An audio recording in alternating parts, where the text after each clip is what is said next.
Now at 10, this is Fox 61, Connecticut's news station. Tonight, a drowning incident is under investigation. Someone slipped into off-limits water and never resurfaced. And law enforcement says it's a tragic example of why you should heed the no swimming signs. Thanks for joining us for the Fox 61 News at 10. I'm Brent Harden. And I'm Sarah Sanchez. This is the latest in a string of drownings this summer where officials say people ignored posted warnings. And this time it happened at Bigelow Hollow State Park. And that's where we find Fox 61's Tim Latow, who has the latest for us tonight. Tim. The boat launch here at Mashapaug Lake is not a designated swim area, but it's where state police and DEEP say a person was pulled from the water Sunday afternoon.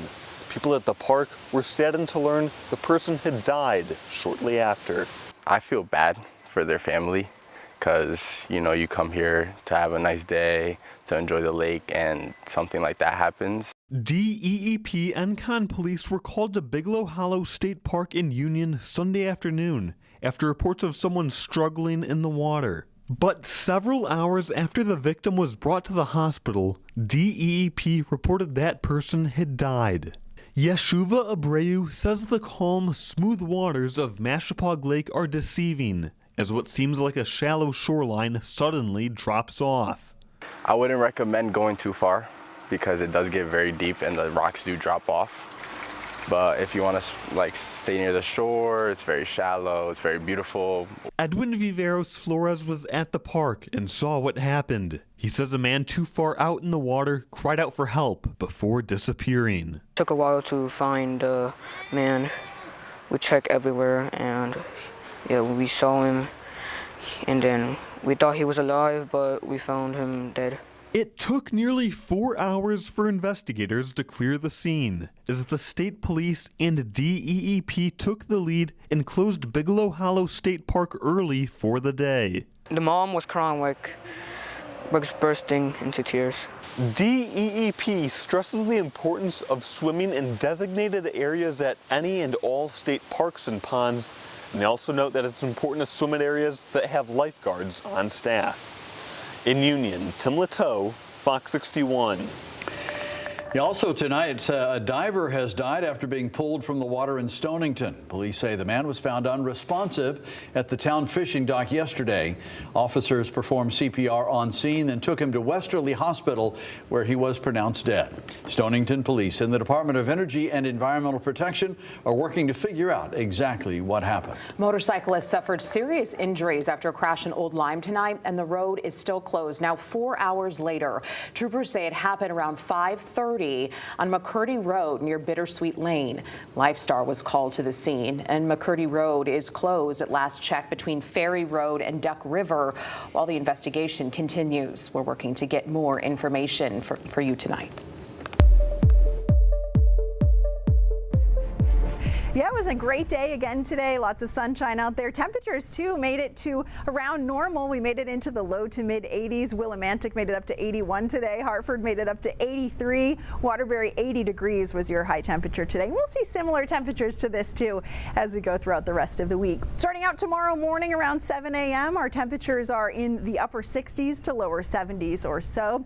Nice clear skies out there, too. Look at these high temps warming up tomorrow again, mid to upper 80s for our high temperatures, with lots of sunshine out there. A couple high thin clouds move in as we head into later on tomorrow afternoon. Those temperatures warm up a little bit more. Hartford could make it into the low 90s tomorrow. More clouds move in once we get into the day on Tuesday. You can see those temperatures start around 70 degrees or so, and then Tuesday afternoon we'll see a couple high thin clouds around and temps warming up a little bit more back into the mid 80s.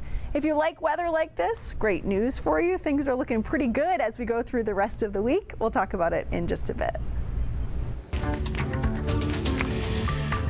A deadly hit and run in Stamford has police asking for your help tonight. A 13-year-old was riding a mini bike on Cortland Avenue Saturday night when they were struck and killed.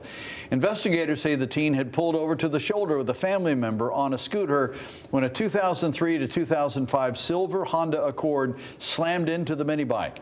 The driver took off, leaving the teen injured in a yard. Stamford police are now sharing these images from city cameras.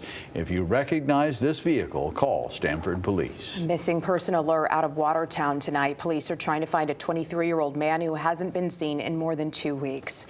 Guillermo Nahara Sweeney was last seen leaving his Oakville home on July 18th, driving a tan Mercedes with Florida plates.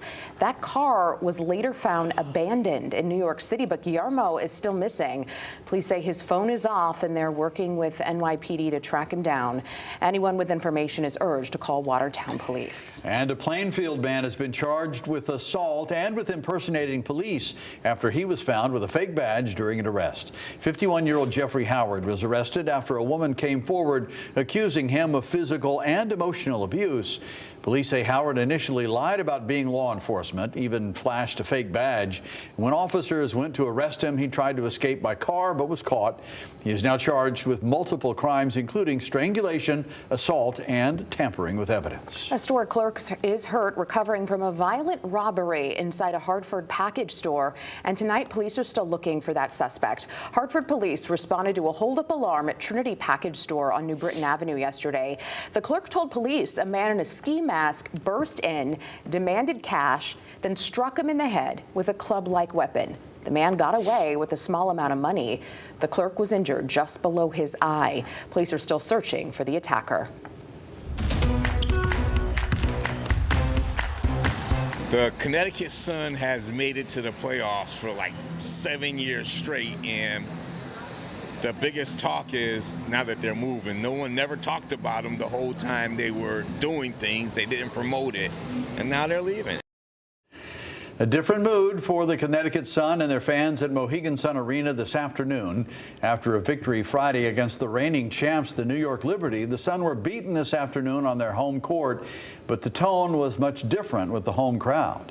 And that comes with the rumored sale of the Connecticut Sun and the plan to move them out of state. Nothing is finalized and the team's not leaving, at least not yet, but the sun could soon be setting on pro basketball here in Connecticut. Fox 61's Kate Pattyfoot spoke with fans before the game today to get their feelings. Connecticut Sun fans are not happy about a recent deal. The minority owner of the Boston Celtics has agreed to buy the team with the intentions of moving them to Boston. That would inevitably spell the end to a 20-plus year run here in Connecticut. Oh, I was devastated. I'm just hoping that, it just can't be. We come here all the time. It's something great for the kids, and we love the Suns. And it's sad. Just like the Hartford Whalers, we can't keep anything here. We're supposed to be the basketball capital of the world, and we can't even keep a professional team here for the Sun. It's sad. Some fans, like Rachel and Alton, are voicing their disappointment following the news that the Connecticut Sun is reportedly being bought by a Boston-based investor group. I think it's just so terrible. It's a nice little ride for me to come up, and now I don't think I'll go that much further.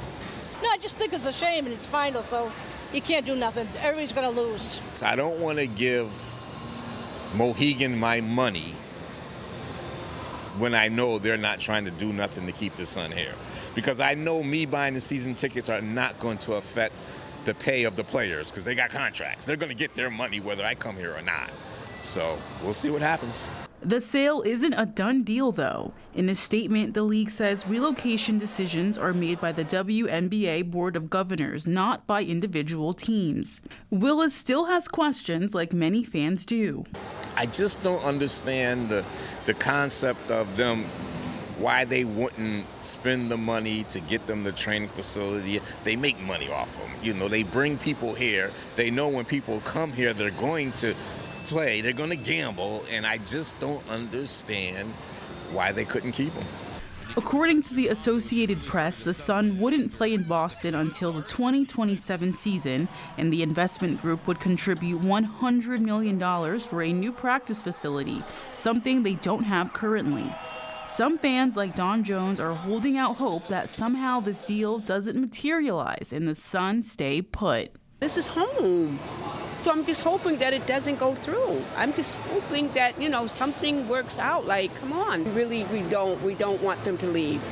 We need them to stay in Connecticut. The deal still needs to be approved by the league and the WNBA Board of Governors. At Mohegan Sun, Kate Pattyfoot, Fox 61. Well, today marks 15 years since the worst workplace massacre in Connecticut history. On August 3rd of 2010, a disgruntled truck driver opened fire at the Hartford distributor's warehouse in Manchester. He killed 8 employees and wounded 2 more. The shooter, Omar Thornton, then turned the gun on himself. Thornton had been called into work early that morning to face accusations he stole from the beer distributor. Thornton's ex-girlfriend said he complained about racial bias at the company, but those claims were never proven. Now, all 8 victims were co-workers and colleagues of Thornton's, from shift supervisors to warehouse workers, and there is a memorial outside Hartford Distributor's Manchester warehouse now to honor them. 8 stainless steel pillars etched with details describing the men lost 15 years ago.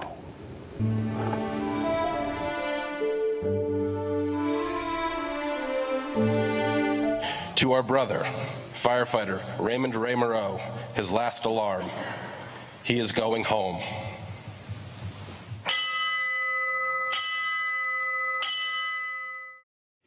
It's been about 24 hours since firefighter Ray Moreau was laid to rest. The Plainville volunteer gave more than 3 decades of service. And this weekend, Connecticut's fire service turned out in force to honor his life. His flag-draped casket was brought by fire truck and first responder escort to Central Connecticut State University, and the funeral was held inside Welty Hall. Firefighters from across the region lined up to pay their respects, and people who spoke during the service say Moreau will be remembered for his big heart, dedication to his neighbors, and his love for his family. My husband is an amazing man. He lived life to the fullest.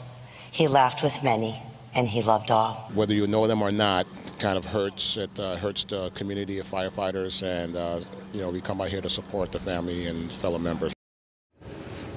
His family was gracious enough to invite us inside the funeral to help share his story. You can find the emotional service and all our previous coverage on Fox61.com's YouTube page. And just last night, a community in New Britain gathered to remember little 2-year-old Santi Reynolds. The toddler died Tuesday after choking at a local daycare.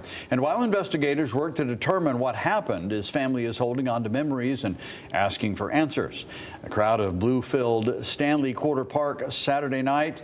Little Santi's favorite color. His parents describe him as joyful, energetic, and full of life. And they say the days since his death have been filled with grief. I just want all the answers, so that way at least I can somewhat get an hour worth of sleep. Don't want nobody to feel the pain what I feel. You hear me? No one. That's my first child, and my first child is gone. Staff of the YWCA say they did what they could to save Santi. The parents think they should have been notified sooner. Child care programs at the YWCA are closed for the next 3 weeks. The medical examiner has not yet released a final report.